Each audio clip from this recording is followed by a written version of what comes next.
The mirror misted over once again, and this time when it cleared, the children saw a man sitting in a jail cell. He had a boyish face with spiky blonde hair and big eyes. He was lying lazily on a thin, ratty cot. He got up, walked over to a small window, looked out, pulled on the bars in a hopeless effort to free himself, and when he found them unbendable, scowled and returned to his dingy bed. "You need the help of Jack the Giant Killer," Mirror said, as his face returned to the reflection. "Jack the Giant Killer?" Sabrina asked. "Jack and the Beanstalk," Daphne explained. "He's the same guy." "That guy sitting in jail has killed giants? I'm impressed," Puck said, continuing his sulk. "So Granny said he was down on his luck," Sabrina said, "but I didn't think she meant that down. I guess it'll be easy to find him now." "We passed the jailhouse on the way to the hospital," her sister pointed out. "We do not need Jack," Puck fumed. Suddenly, Elvis barked an angry warning from downstairs. It was followed by several loud knocks on the front door. "Who's there?" Sabrina whispered. "Mirror, mirror, one question more. Who's that knocking on our door?" Daphne asked. "Now you're getting the hang of it," Mirror said as his face misted over. Outside of the house, 2 police cars were parked in the driveway. "It seems as if the local authorities have arrived." "Hampstead's here," Sabrina said as the image reviewed the fat sheriff hoisting up a new pair of pants in between angry knocks on the front door. An equally plump deputy with a thick handlebar mustache gestured for Hampstead to walk around the house, and together they did, revealing pink curly hair sticking out of the backs of their beige slacks. "He brought friends," Daphne said as the image blurred and reappeared from another angle. Another equally rotund deputy with a shock of bright white hair tucked under his hat walked along the side of the house, trying to find an open window. When he got to the dining room window, he placed his face against it to peer in, only to fall over backward when Elvis lunged at him from the other side. The terrified deputy transformed into a pig, but changed back once he calmed down. "Fairport's finest, Sheriff Hampstead and his dim-witted deputies, Swinehart and Borman," said Mirror. "I can't believe the 3 little pigs are working for the bad guys," Daphne sighed. "I can't believe anyone still calls them the 3 little pigs," Mirror tittered. "That trio has been tipping the scales for as long as I can remember. Look at them, they're no match for us. Why, I could take the 3 of them by myself," Puck said so excitedly that his wings appeared and he flew off the floor. Sabrina pulled him back down by his sweatshirt sleeve. "Ladies, this is the police. Open the door," the sheriff demanded through a megaphone in a tinny, amplified voice. "We can stay out here all night if we have to." "What do we do?" Daphne asked. "Nothing. They can't get in here," Puck replied. "But we can't get out. We're trapped," Sabrina said, worried. "What is this nonsense I'm hearing from you?" Mirror said. "You 2 are Grimms. Performing the impossible is what you do. Do you think your family could have survived this long with ogres and monsters running around if they couldn't find a way out of their own house?" "Okay, you're so smart. You tell us what to do," Sabrina snapped. "We came up here because we're looking for some help. Now there are cops outside who want to arrest us, and Russ, who are keeping us trapped in here so we can't get out and save our grandmother and her best friend, who have been kidnapped by a giant. You're asking for my help?" "Yes! Do we have to rhyme it too?" "Not at all. Ask my little wardrobe challenge friends, and you shall receive," the face said. "I need your keys." "What? Why?" Sabrina asked. "Do you want some help or not? Give me the keys." The reflection warped, and a portion of the mirror surface grew outward as if someone were blowing a bubble from the other side.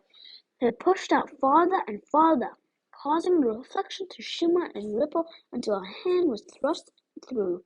Even Puck seemed unsettled by what he was seeing. "Come on, girl, I don't have all night," Mirror complained.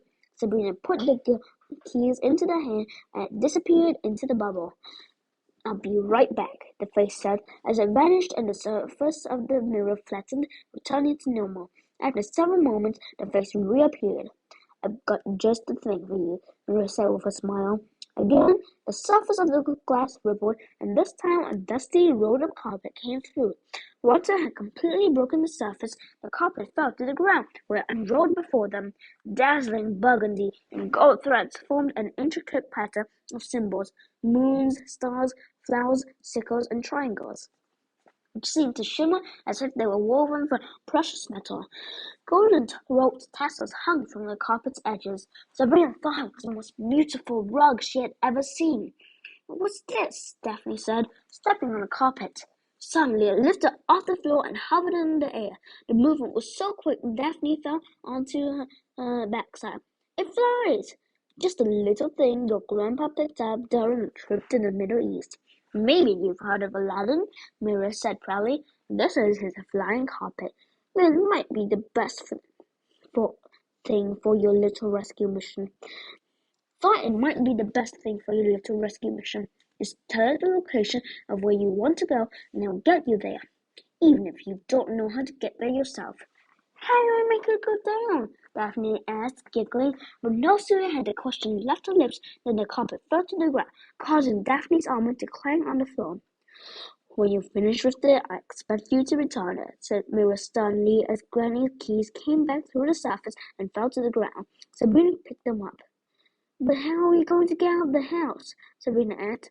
"Listen, cowgirl, I can't do it all for you. From what I hear, you're quite the expert at being sneaky. I suggest you cause a diversion," Nora said. "With what?" "I don't know. What could possibly distract the three pigs enough so that you could get away?" Sabrina thought for a moment and then grinned. "I know exactly what to do." The girls carried the carpet down the stairs and into the kitchen, where they laid it on the floor. They removed their armor, and Sabrina opened the refrigerator. Granny's odd and abundant cooking filled the shelves. It would take an army to eat it all. The girls pulled up pies, cakes, oddly colored fruits, and several things Sabrina couldn't identify, and tossed them onto the carpet. Albus sat by, drooling with hunger, obviously wondering what they were doing. "Is this enough?" Daphne asked. "I hope so," Sabrina answered. "Carpet, up!" The carpet rose to her waist and hovered next to her. "Come," she commanded, and the carpet followed them as they walked to the front door. Daphne peeked out the window. "They're sitting on the hoods of their squad cars," she said. "Puck, are you ready?" The boy answered the foyer. He had finished taking off the last of his own kitchen gear and now pulled a small flute from his sweatshirt pocket. "You don't have to ask the Trickster King if he's ready," he said arrogantly. "I'm ready," Daphne said to Sabrina. "Are you sure about this? The police are after us.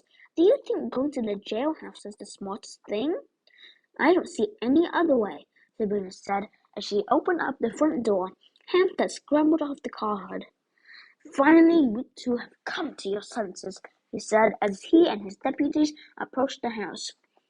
Sabrina looked down at the carpet full of food hovering next to them. "Carpet, go to the policeman," she said. The carpet rose into the air and floated gently toward Hampstead and his men, and as it got closer, it began to have the effect Sabrina had hoped for. "Food!" one of the police squealed as the carpet stopped at their feet. The smell of the cakes and pies sent a change through the two men, and soon both were in pig form, reaching wildly through the banquet the girls had built on the rug. "Gentlemen, we have work to do here," Hampstead shouted, while eyeing a pan of baked beans the others had overlooked. Unable to resist, he quickly shape-shifted to his pig form and stalked around in the mess. Puck hovered several feet in the air near the girls, clearly displeased with Sabrina's success. Daphne looked up at him and smiled. "We couldn't do this without you," she said, earning a grumpy shrug. "As soon as Jack tells us time to stop that giant, we're going to need you to lead us again." The boy puffed up with pride, and a huge smile sprang to his face. He winked at Daphne and zipped across the front yard until he was hovering directly over the squad cars. The gorging piggies didn't even notice him.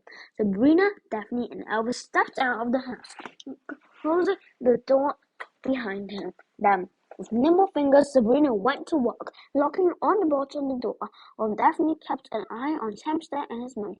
"They're disgusting," Daphne said, mimicking the pigs grunting and oinking.